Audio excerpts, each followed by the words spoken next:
Public expenditure का मतलब क्या? गवर्नमेंट स्पेंडिंग, मतलब गवर्नमेंट के द्वारा जो रेवेन्यू कमाया जाता है, जो रेवेन्यू सरकार को मिलता है, उसको एक्सपेंडिचर करना, खर्च करना पब्लिक एक्सपेंडिचर के अंतर्गत आता है। ये एक्सपेंडिचर क्यों किया जाता है? ये एक्सपेंडिचर किया जाता है सोसाइटी के वेलफेयर के लिए किया जाता है। सोसाइटी के वेलफेयर के लिए किया जाता है क्योंकि इसमें पब्लिक गुड्स और सर्विस बनाई जाती हैं, प्रोड्यूस की जाती हैं, जैसे कि road, schools, hospitals.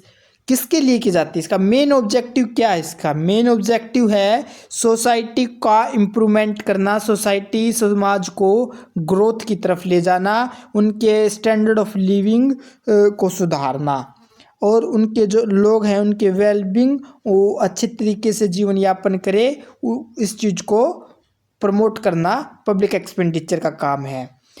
It include expenditure by the central government, state government and local authorities. मतलब क्या है कि जो ये एक्सपेंडिचर किया जाता है सेंट्रल गवर्नमेंट के द्वारा, स्टेट गवर्नमेंट के द्वारा, लोकल अथॉरिटीज़ के द्वारा किया जाता है। जे.के. मेहता के अनुसार पब्लिक एक्सपेंडिचर होना चाहिए जो एसेंशियल नीड्स, जो बेसिक ज़रूरतें हैं उनको फुलफिल करे, और individual can not efficiently satisfy on their. मतलब जो इंडिविजुअल अपने आप नहीं कर सकता, जिसको है, मतलब जैसे कि रोड्स है, इंडिविजुअल खुद नहीं बना सकता, तो गवर्नमेंट को रोड्स बना के देने चाहिए ताकि वो अपनी कार्स को चला सके, अपनी यातायात उसका एंजॉय ले सके और साथ में अपने गंतव्य तक पहुंच सके। उसके लिए रोड्स जैसी इंफ्रास्ट्रक्चर को बनाना ज़रूरी है। तो इफेक्ट क्या देखने को मिलते हैं पब्लिक एक्सपेंडिचर का, उसके बारे में पढ़ेंगे। अब एक इकोनॉमिक्स थे जिसका नाम था डेल्टन ने 1922 में एक बुक लिखी थी जिसका नाम था पब्लिक फाइनेंस, जो पब्लिक फाइनेंस पर, उसमें जो पब्लिक एक्सपेंडिचर के इम्पैक्ट के बारे में बताया है। उन्होंने प्रोडक्शन, डिस्ट्रीब्यूशन और इकोनॉमिक स्टेबिलिटी के बारे में बताया है। जैसे कि प्रोडक्शन पर क्या इम्पैक्ट पड़ेगा, अगर सरकार प्रोडक्शन करने के लिए अलग अलग इंडस्ट्रीज़ को सब्सिडीज़ देगी, क्या होगा, फिर उस एमएसएमई सेक्टर को प्रमोट करेगी, तो क्या होगा, लोगों का उत्साह बढ़ेगा कि वे कंपनियों में जाकर काम करें और वो ज़्यादा से ज़्यादा सेव करे और अलग अलग कंपनियों में इन्वेस्ट करे, क्योंकि गवर्नमेंट पब्लिक्स जो सेक्टर के साथ साथ प्राइवेट सेक्टर को भी महत्व दे रही है। Help in the allocation of the resources among different industries and trade. जैसे कि हम दे सकते हैं कि अलग अलग इंडस्ट्रीज़ और अलग अलग ट्रेड पॉलिसी के द्वारा और वहाँ पर एक्सपेंडिचर करके सरकार प्रोडक्शन को बढ़ाने का काम करती है। डिस्ट्रीब्यूशन पर क्या इफेक्ट देखने को मिलेगा, डिस्ट्रीब्यूशन जो वेल्थ और इनकम है उसका जो बंटवारा है रिच और अमीर के बीच, वो बहुत ज़्यादा यह अंतर देखने को मिलता है, इनइक्वलिटी देखने को मिलती है, उसको कम करने का काम करती है एक्सपेंडिचर करके। जैसे कि जो अमीर लोगों से रेवेन्यू जो प्राप्त होता है गवर्नमेंट को, वो पुअर लोगों को सब्सिडी अन्य तरीकों से देकर उस इनक्वलिटी को कम करने का काम करती है गवर्नमेंट। इफेक्ट ऑन कंजप्शन के ऊपर क्या इफेक्ट पड़ेगा, पब्लिक एक्सपेंडिचर, गरीब लोगों को सरकार सब्सिडी देगी तो उनकी परचेजिंग पावर बढ़ेगी और जो भी गुड्स और सर्विस हैं उपलब्ध है उसकी डिमांड भी बढ़ जाएगी। डिमांड ज़्यादा होने से क्या होगा, सप्लाई ज़्यादा बढ़ाई जाएगी, सप्लाई बढ़ाने से इंडस्ट्रीज़ बढ़ेगी, तो इस तरीके का इम्पैक्ट देखने को मिल सकता है हमें। अब इकोनॉमिक स्टेबिलिटी देखने को मिलती है, मतलब जैसे कि अगर सरकार गवर्नमेंट है वो इन्फ्लेशन को कंट्रोल करती है और इकोनॉमिक डाउनटर्न नीचे जा रही है अर्थव्यवस्था, तो उसको भी ऊपर उठाने का काम करती है पब्लिक एक्सपेंडिचर के द्वारा। Effect on the economic growth, when the government invest in infrastructure, education, health care, it boost the GDP. मतलब जब government infrastructure, education, health care इनके ऊपर ज़्यादा से ज़्यादा इन्वेस्ट करती है, अपना एक्सपेंड करती है, तो जीडीपी की ग्रोथ भी होती है और इकोनॉमी का ओवरऑल डेवलपमेंट भी देखने को मिलता है। इस तरीके से हम पढ़ सकते हैं कि पब्लिक एक्सपेंडिचर है वो क्रूशियल रोल निभाता है इकोनॉमिक ग्रोथ में, एम्प्लॉयमेंट में और सोशल वेलफेयर के अंदर। Proper utilisation of government spending is essential for the development of the economy.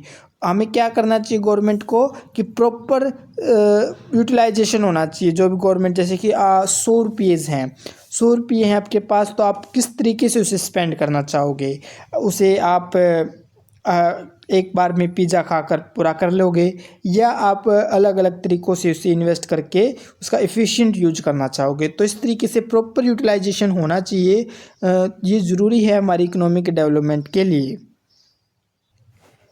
Wagner law of increasing state activities. Increasing state activities से ही हम समझ गए हैं कि वैगनर का लॉ हमारी जो स्टेट का मतलब यहाँ पर हमारा देश, और देश की जो एक्टिविटीज़ हैं, एक्टिविटीज़ मतलब यहाँ पर इकोनॉमिक्स एक्टिविटीज़ हैं, उसको इंक्रीजिंग बढ़ाने की बात की जा रही है वैगनर के द्वारा। तो यही Wagner law of increasing state activities हैं। ये जो दी गई थी वो एडोल्फ वैगनर ने दी थी 1880 में, और ये एक जर्मन इकोनॉमिक्स थे हैं। इन्होंने ये लॉ प्रपोज्ड किया था कि जब कंट्री की इनकम और इकोनॉमिक ग्रोथ बढ़ती है तो एक गवर्नमेंट का एक्सपेंडिचर बढ़ाना होगा। की पॉइंट क्या है इसके आइडिया के अंदर, हम भी देखते हैं। जब कंट्री की पर कैपिटा इनकम और आउटपुट को बढ़ाना है, जब कंट्री की पर कैपिटा इनकम और आउटपुट को बढ़ाना है तो पब्लिक सेक्टर को, गवर्नमेंट स्पेंडिंग को ग्रो करना होगा उसी तरीके से जितना कि टोटल इकोनॉमिक एक्टिविटी मांग कर रही है। तो उसको बढ़ाना होगा सरकार को, जो हमारे देश की ग्रोथ मांग कर रही है उसके हिसाब से देश को एक्सपेंडिचर भी बढ़ाना होगा।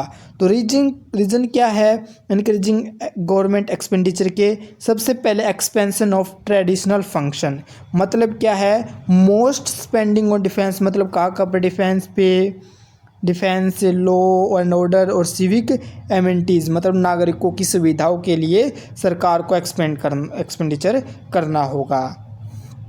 और कहाँ करना होगा? कवरेज ऑफ न्यू फंक्शन, मतलब क्या है कि सत्ता को स्टेबल करने के लिए सरकार है ना न्यू पेन स्कीम लेकर आती रहती है। जैसे ओल्ड एज पेंशन स्कीम है, अनएम्प्लॉयमेंट को बेनिफिट देना है जैसे सक्षम युवा योजना के थ्रू, हेल्थ इंश्योरेंस देना है, स्कॉलरशिप देनी है, या जैसे कि हम देखते हैं कि लो कॉस्ट हाउसिंग प्रोवाइड किए जाते हैं। तो इस तरह ये सभी इसलिए दी जाती हैं ताकि उनकी सत्ता बनी रहे। और ये वैसे ये देश की इकोनॉमिक्स के लिए भी ठीक है, परंतु ये ज़्यादातर ये जो सरकार का एक तरफ का लोभ होता है इनके प्रति कि सरकार अपनी सत्ता को बचाए रखना चाहती है, इसलिए दी जाती है। पब्लिक और प्राइवेट गुड्स के प्रोविजन क्या प्रावधान है इसके? पब्लिक गुड्स जैसे कि रोड्स, डिफेंस, लॉ और ऑर्डर, ये क्या है, ये कंज्यूम किए जाते हैं प्रत्येक के द्वारा, प्रत्येक वन इसको यूज करता है। मेरिट गुड्स वे होते हैं जो मेरिट्स के आधार पर मिलते हैं, जैसे कि स्कॉलरशिप, हेल्थ केयर, ये क्या है, जैसे ये सोशल वेलफेयर प्रोवाइड किए जाते हैं। ये किसकी जितनी एबिलिटी है उसके ऊपर बेस नहीं होती कि कौन कितना व्यक्ति पे कर सकता है, उसकी क्षमता के ऊपर डिपेंड नहीं होता, ये मेरिट के ऊपर होता है, उसे मेरिट गुड्स कहते हैं। तो वैगनर लॉ की क्या क्रिटिसिज्म हमें देखने को मिलती है? सबसे पहले लिमिटेड एप्लीकेबिलिटी, मतलब जो डेवलप की गई थी ये जर्मन इकोनॉमी के द्वारा 1880 में, तो मेनली ये है ना इंडस्ट्रियलाइज नेशन के लिए ही बेस है, क्योंकि ये जर्मन में एक छोटे लेवल पे ही विकसित की गई थी, छोटे लेवल को ही समूज किया गया था, तो ये इंडस्ट्रियलाइज नेशन के लिए ही बेस मानी गई है, बाकी के इतना इसको देखने को नहीं मिलता। अब क्या इसमें इग्नोर किया गया है? वॉर एक्सपेंडिचर, मतलब क्या है कि गवर्नमेंट जो है ना वो स्पेंड करेगी, नो कह रहा गया सिर्फ इकोनॉमिक ग्रोथ के ऊपर ही, इकोनॉमिक ग्रोथ के लिए स्पेंड करेगी, ऐसा नहीं देखने को मिलता। जब अगर गलत वॉर हो जाए या कुछ इमरजेंसी आ जाए तो भी तो सरकार का एक्सपेंडिचर बढ़ सकता है ना, तो इस चीज़ को इसने दिखाया नहीं है, तो इस चीज़ को ये कंसिडर नहीं कर रहा, तो ये इसकी एक कमी है। नॉर्मेटिव थ्योरी, मतलब क्या है कि it is a more of the observation rather than A strict mathematical rule, ये सिर्फ एक ऑब्जर्वेशन, एक बिहेवियर के ऊपर ही बेस है, इसका मानक सिर्फ एक बिहेवियर के तौर पर देखा गया है। मतलब ये पूरी ऑल जो कंट्रीज़ है वहाँ पर पूरी यूनिवर्सिटी में इसको अप्लीकेबल नहीं है पढ़ाने के लिए, तो इस चीज़ को भी देखा जाता है। इन सिंपल टर्म में कहे तो as a country because wealthier, मतलब जो कंट्री विकसित है, जिसके पास धन है, तो वही तो स्पेंड कर सकती है अपने सर्विस और वेलफेयर प्रोग्राम के ऊपर, और अगर उनके पास नहीं है तो कैसे स्पेंड करेगी, इस चीज़ के बारे में इसमें नहीं बताया गया, तो ये चीज़ भी देखनी चाहिए थी। वही बात, अगर किसी थ्योरी में कमी रह जाती है, कि लॉ में कमी रह जाती है, तो आगे कुछ ना कुछ लॉ आता बन के, तो वैसे ये बनकर आया वाइजमैन पिकोंक हाइपोथेसिस। तो इसमें क्या कहा गया है, ये hypothesis Jack Wiseman and Alan T Peacock ने दी थी। दोनों ही ब्रिटिश इकोनॉमिस्ट हैं और उन्होंने क्या किया था कि यूके का जो पब्लिक एक्सपेंडिचर है 1891 से 1955 तक के का स्टडी करा। तो उसके ऊपर उन्होंने वैगनर लॉ के बेस पे ही उन्होंने अपना आइडिया बनाया था। लेकिन इसमें एक चीज़ जोड़ी गई थी कि जो मेन आइडिया क्या था इस वेस्टमैन पिकॉक हाइपोथेसिस का, वो था कि गवर्नमेंट स्पेंडिंग वो लगातार स्मूथली नहीं बढ़ती। मतलब आज 2025 में जो एक्सपेंडिचर किया जाता है 2026 में ज़्यादा किया, इस तरीके से स्मूथली और कंटिन्यूसली नहीं बढ़ती है एक्सपेंडिचर। बजाय इसमें एक सडन जंप देखने को भी मिलता है जब कोई वार या इमरजेंसीज हो। ये बात हमारे वैगनर ने इग्नोर कर दी थी, वो बात इसमें ठाई गई है। तो इसके 3 मेन इफेक्ट मिलते हैं इस हाइपोथेसिस के, उसके बारे में पढ़ेंगे। सबसे पहला डिस्प्लेसमेंट इफेक्ट, मतलब स्थानांतरण प्रभाव। मतलब कैसे, जब एक वॉर या इमरजेंसी आती है तो गवर्नमेंट को जरूरत होती है बहुत ज़्यादा स्पेंड करने के लिए, तो to fund this increase spending. तो इसको इंक्रीज स्पेंडिंग करने के लिए गवर्नमेंट क्या करेगी, टैक्स रेट को बढ़ा देगी और कलेक्ट करेगी ज़्यादा revenue. Once people get used to paying high tax, एक बार तो लोग क्या करेंगे, ज़्यादा टैक्स दे देंगे। और government does not reduce its spending even after the emergency और वार। और क्या करेगी गवर्नमेंट, जब युद्ध खत्म हो जाएगा तो इसको पे नहीं करेगी, उतना ही ज़्यादा टैक्स रेट को बढ़ाए रखेगी। तो एक बार डिस्प्लेसमेंट इफेक्ट हो गया कि एक बार रेट बढ़ा था, स्थानांतरण हुआ था, तो वो उतना ही रहा, बाद में उसको चेंज नहीं किया गया। तो इस तरीके से देखने को मिल जाता है। Tax tolerance and inspection effect, मतलब टैक्स टॉलरेंस क्या है कि आफ्टर इमरजेंसी के बाद जब वो पीपल एक्सेप्ट करते हैं हायर टैक्स बर्डन, तो it is called tax tolerance. मतलब व्यक्ति क्या करते हैं, वो उसे सहन कर लेते हैं टैक्स को, और जब उसके वार या इमरजेंसी के टाइम उनको पे ज़्यादा टैक्स लगाया जाता है, क्योंकि उनके प्रति भी, अपने देश के प्रति एक इमोशन है, वो देश को बचाना चाहते हैं, तो वो ज़्यादा टैक्स देने को, पे करने को तैयार हो जाते हैं बिना कोई रिवोल्ट करे, बिना कोई विद्रोह किए। तो the government gets comfortable with higher tax, और गवर्नमेंट क्या है, वो कंफर्टेबल होगी कि हायर टैक्स, ज़्यादा टैक्स मिल रहा है, तो वो इसे ज़्यादा से ज़्यादा प्लान रखती है कि ज़्यादा से ज़्यादा एक्सपेंडिचर करे। तो ये एक प्रकार का उनके ऊपर निरीक्षण भी देखने को मिलता है कि गवर्नमेंट ज़्यादा स्पेंड कर रही है या नहीं। तो इसे tax tolerance and inspection effect कहते हैं। एक देखने को मिलता है कंसंट्रेशन इफेक्ट, मतलब क्या है कि ये जो इफेक्ट है ना, वो एक जगह पर केंद्रित हो जाता है, एक जगह पर एकीकृत हो जाता है। तो जब डिस्प्लेसमेंट इफेक्ट और टैक्स टॉलरेंस, मतलब जो स्थानांतरण इफेक्ट, एक बार वॉर होने के बाद जो टैक्स बना रहा है और लोगों को सहन करने की जो क्षमता है टैक्स की, वो कंबाइन हो जाता है। तो क्या होगा, जब इकोनॉमिक एक्टिविटीज़ स्टार्ट हो जाएगी एक जगह पर केंद्रित होना, मतलब किसके हाथों में केंद्रित हो जाएगी, सेंट्रल गवर्नमेंट के पास, क्योंकि सारा टैक्स तो उसी के पास गया वो इमरजेंसी के दौरान। तो और टाइम के अनुसार क्या होगा कि central government takes a more responsibility, उसकी ज़्यादा रिस्पॉन्सिबिलिटी हो जाएगी किसकी तुलना में, और कम हो जाएगी किसकी, स्टेट और लोकल गवर्नमेंट की। तो जो थ्योरी है एक्सप्लेन करती है कि public expenditure does not grow in smooth manner, इस प्रकार से ये एक्सप्लेन कर रही है कि स्मूथ मैनर से विकसित नहीं हो रही। इसके बजाय जो मेजर इवेंट है जैसे कि वॉर, क्राइसिस और इमरजेंसीज, वो कांड बनते हैं अचानक बढ़ जाने का, जो लीड करते हैं कंटिन्यूस एक्सपेंशन, एक लगातार जो एक्सपेंशन हो जाता है गवर्नमेंट की एक्टिविटीज़ और स्पेंडिंग का ओवर टाइम के अनुसार। तो इस तरीके के इफेक्ट इसमें देखने को मिलते हैं। अब है कैनन ऑफ पब्लिक एक्सपेंडिचर, मतलब पब्लिक एक्सपेंडिचर के कुछ नियम, कुछ मानक हैं, उसको देखा गया है। तो क्या एक पब्लिक एक्सपेंडिचर की क्या मानक है, इसका मतलब है कि जनरल रूल है, कुछ सिद्धांत है कि गवर्नमेंट को किस तरीके से एक्सपेंडिचर, किस तरीके से प्लानिंग करनी चाहिए। ये प्रिंसिपल जो जिस इकोनॉमिक्स ने दिए थे उसका नाम था जीरोज फाइंडलेस सीरीज। अब क्या, किस तरीके कैनन, किस तरीके के नियम, किस तरीके के रूल, किस तरीके के सिद्धांत दिए, तो ये इकोनॉमिक के प्रति क्या नियम माना गया है कि गवर्नमेंट को should avoid unnecessary and wasteful expenditure.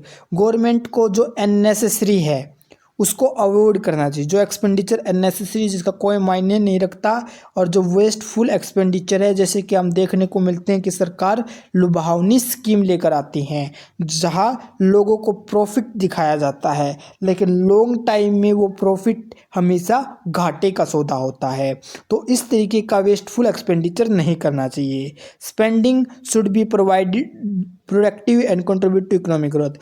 Spending जो की जाए वो हमेशा प्रोडक्टिविटी होना चाहिए और वो कंट्रीब्यूट दे इकोनॉमिक ग्रोथ के अंदर। ऐसा नहीं उसका कोई भी योगदान नहीं है देश की अर्थव्यवस्था के अंदर और ऐसे ही एक्सपेंडिचर किया जा रहा है गवर्नमेंट अपने फ़ायदे, अपनी पॉलिसी, अपने नियम के लिए। तो the end result of the expenditure, जो एंड रिजल्ट होना चाहिए एक्सपेंडिचर का, वो हम जो उसका पहले से ही हमें पता होना चाहिए उसका ऑब्जेक्टिव क्या है, वो ज़रूर पता होना चाहिए ताकि हम वेस्ट नहीं ना करें हमारे मनी को। Emphasis should be placed on avoiding unnecessary expenses, और इस चीज़ पे जोर देना चाहिए कि हम जो ज़रूरत के लायक नहीं चीज़ें हैं उसके ऊपर एक्सपेंड ना करें। तो इस चीज़ के ऊपर एम्फेसिस देना चाहिए कि हमें एक्सपेंडिचर नहीं करना जो अननेसेसरी हैं। कैनन ऑफ सरप्लस, मतलब सरप्लस का क्या मायना, मतलब क्या है कि गवर्नमेंट को अवॉइड करना चाहिए कि बजट डेफिसिट हो, जितना पॉसिबल हो उनको इस चीज़ से बचना चाहिए कि बजट डेफिसिट में नहीं जाना चाहिए। और हमेशा ये कोशिश करनी चाहिए कि अपनी बुद्धिमत्ता से गवर्नमेंट को कि सरप्लस बजट आए और वो इंश्योर करे फाइनेंस स्टेबिलिटी बनी रहे, उनको कहीं से लोन बोरो ना करना पड़े। तो इस चीज़ के बारे में बताया गया। कैनन ऑफ सेंशन मतलब सेंशन मतलब अनुमति, सुझाव, मंजूरी। तो क्या होना चाहिए, every public expenditure must have prior approval. उनको हर एक को पहले से अप्रूवल ले लेनी चाहिए, ज़रूर ले लेनी चाहिए अप्रोप्रिएट अथॉरिटीज़ से, मतलब जो उचित अथॉरिटीज़ हैं और जो प्रिवेंट करे मिस यूज एंड वेस्टेज के बारे में उन्हें पहले बता दे। क्योंकि जो चुनकर आते हैं नेता उनको इतनी जानकारी नहीं होती, वो वेस्ट कर देते हैं मनी को। तो उनको जो अथॉरिटी, जो हाई शिक्षित लोग हैं, उनके जो दल में बैठे हुए हैं, जो उनकी सेक्टर में बैठे हुए हैं, उनसे सलाह मशवरा करना चाहिए। तो 3 टाइप के अप्रूवल हो सकते हैं, देख सकते हैं। सबसे पहले है लिजिस्लेशन सेंशन, मतलब ये हमारे लॉ के द्वारा अप्रूवल किया जाए कि ये ठीक है या नहीं। एडमिनिस्ट्रेशन सेंशन, मतलब जो अप्रूवल एडमिनिस्ट्रेशन के द्वारा किया जाए, जैसे कि कैबिनेट सेक्रेटरी बनते हैं, इसके बाद वो बड़े बड़े एडमिनिस्ट्रेशन सेक्टर के अंदर जाते हैं तो उनके पास अप्रूवल करना चाहिए। जो बड़े जो IRS ऑफिसर बन के बड़े बड़े रेवेन्यू सिस्टम के अंतर्गत जाते हैं तो उनसे हमें सलाह मशवरा लेना चाहिए। टेक्निकल सेक्शन, मतलब टेक्निकल एक्सपर्ट जो इस चीज़ को अच्छी तरीके से जानता है कि किस तरीके का करना चाहिए, उस चीज़ की भी हमें सलाह मशवरा करना चाहिए। इन सिंपल टर्म में कहें तो गवर्नमेंट को बुद्धिमत्ता से स्पेंड वाइजली, बुद्धिमत्ता से ही स्पेंड करना चाहिए और मेंटेन करना चाहिए फाइनेंशियल डिसिप्लिन को। एक वित्तीय अनुशासन बनाए रखना ज़रूरी है, इंश्योर करना, ताकि all expenditure approve to avoid unnecessary loss, बिना आवश्यक के हानि से बचा जा सके। तो कैनियन ऑफ बेनिफिट, मतलब जो इस मानक के फायदे क्या हैं, पब्लिक एक्सपेंडिचर को मैक्सिमम सोशल वेलफेयर के लिए ही लगाना चाहिए और जिससे बेनिफिट हो पूरी पॉपुलेशन को। और ये बेनिफिट है ना, वो शुड नॉट बी लिमिटेड, वो लिमिट नहीं होना चाहिए, सीमित नहीं होना चाहिए सिर्फ एक फ्यू ग्रुप के लिए, मतलब कुछ समुदायों के लिए बना दिया, कुछ कास्ट के लिए बना दिया, ऐसा नहीं होना चाहिए, सब के लिए होना चाहिए। इसके बजाय क्या होना चाहिए, ये सब को फायदा करे, इसके लिए ये रखना ज़रूरी है। कैनन ऑफ इलास्टिसिटी, मतलब क्या है, इलास्टिसिटी का मतलब होता है परिवर्तन, लचीला, जो बदलाव उसके। तो गवर्नमेंट की जो नीति है, पॉलिसी है, वो क्या होनी चाहिए, फ्लेक्सिबल होनी चाहिए, ताकि जब इकोनॉमिक कंडीशन अगर चेंज हो तो उसको एडजस्ट किया जा सके टाइम के अनुसार। कैनन ऑफ प्रोडक्टिविटी, तो प्रोडक्टिविटी का क्या माना गया है, गवर्नमेंट को स्पेंड करना चाहिए directed toward increasing the country productivity, जो देश की अर्थव्यवस्था को या देश की उत्पादकता को बढ़ाए उसके तरफ ही काम करना चाहिए। और इम्प्रूविंग इफ़िशियंसी, मतलब ऑप्टिमम लेवल तक हमें पहुंचना चाहिए, हर तरीके की हमारा एक एक रुपया अच्छी तरीके से इस्तेमाल होना चाहिए। एग्जाम्पल के तौर पर इंफ्रास्ट्रक्चर में इन्वेस्ट करना, जैसे रोड, ट्रांसपोर्ट, इरिगेशन बनाना, स्किल डेवलपमेंट लेकर आना, ट्रेनिंग प्रोग्राम चलाना, ताकि हमारी प्रोडक्शन और इकोनॉमिक ग्रोथ दोनों ही बूस्ट हो। तो कैनन ऑफ कोऑर्डिनेशन, मतलब एक प्रकार का सहयोग, एक साथ काम करना।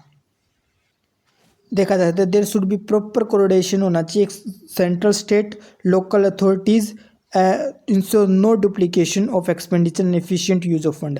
मतलब क्या है कि जो फंड मिलता है गवर्नमेंट को तो सेंटर स्टेट लोकल हर कोई अच्छी तरीके से उस फंड का इस्तेमाल करे, उसका कोई भी नो डुप्लीकेशन कोई भी प्रतिरूप नहीं होना चाहिए, कोई भी प्रारूप नहीं होना चाहिए, उसका सही तरीके से हर एक जना मिलजुल कर उसका अच्छे तरीके से यूज करे। इक्विटेबल डिस्ट्रीब्यूशन मतलब public spending should be reduce income and wealth inequalities. Wealth और इनकम के बीच में जो डिस्पैरिटीज़ देखने को मिलती है जो इनक्वालिटीज़ देखने को मिलती है उसको कम करना चाहिए और एक फेयर डिस्ट्रीब्यूशन किया जाए रिच और पुअर के बीच में। तो ये प्रिंसिपल इंश्योर करते हैं गवर्नमेंट स्पेंडिंग को कि वो फेयर हो, प्रोडक्टिविटी हो और बेनिफिशियल हो पूरी